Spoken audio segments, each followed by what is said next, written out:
అవినీతి అక్రమాలపై గొంతెత్తుతున్న ప్రతిపక్ష పార్టీల ప్రజాప్రతినిధులపై అక్రమ కేసులు పెట్టి అణిచివేసి కుట్ర రేవంత్ రెడ్డి చేస్తున్నారని బీఆర్ఎస్ మండల పార్టీ అధ్యక్షుడు తాటికొండ సీతయ్య అన్నారు.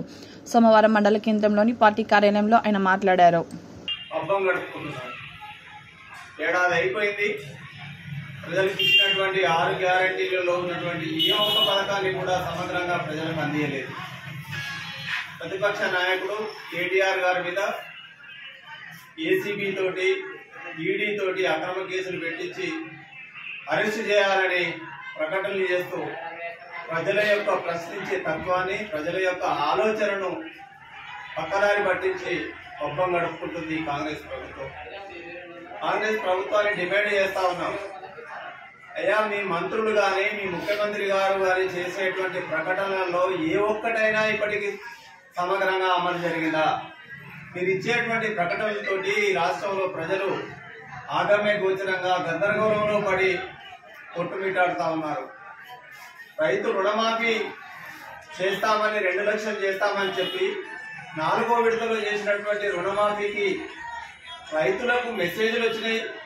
బ్యాంకు వాళ్ళు లిస్టులలో పేర్లు పంపారు తప్ప వాళ్ళు బ్యాంకుల చుట్టూ తిరిగి ఖాతాలలో డబ్బులు జమగాక అక్కడ సమాధానం చెప్పే వారు లేక ఇబ్బంది పడతా ఉన్నారు. మరి మీరు ఈ తప్పుడు ప్రకటనలు చేస్తూ సైబర్ నేరగాలు చేసినటువంటి నేరాలు చేస్తున్నటువంటి ప్రభుత్వాన్ని ప్రజలు ఇసరించుకుంటా ఉన్నారు. మరొకసారి ఈ ప్రజలని మభ్యపెట్టడం కోసం, మోసం చేయడం కోసం ఇందిరమ్మ ఇళ్ల పేరుతో సర్వేలు చేస్తున్నారు. ఈ సర్వేలలో ఏ ఒక్కరికి కూడా ఇందిరమ్మ ఇల్లు ఇస్తారనే నమ్మకాన్ని ప్రజలు విశ్వసించడం లేదు. అలాగే కొంతకాలం కులగణన పేరుతో కాలయాపన చేశారు.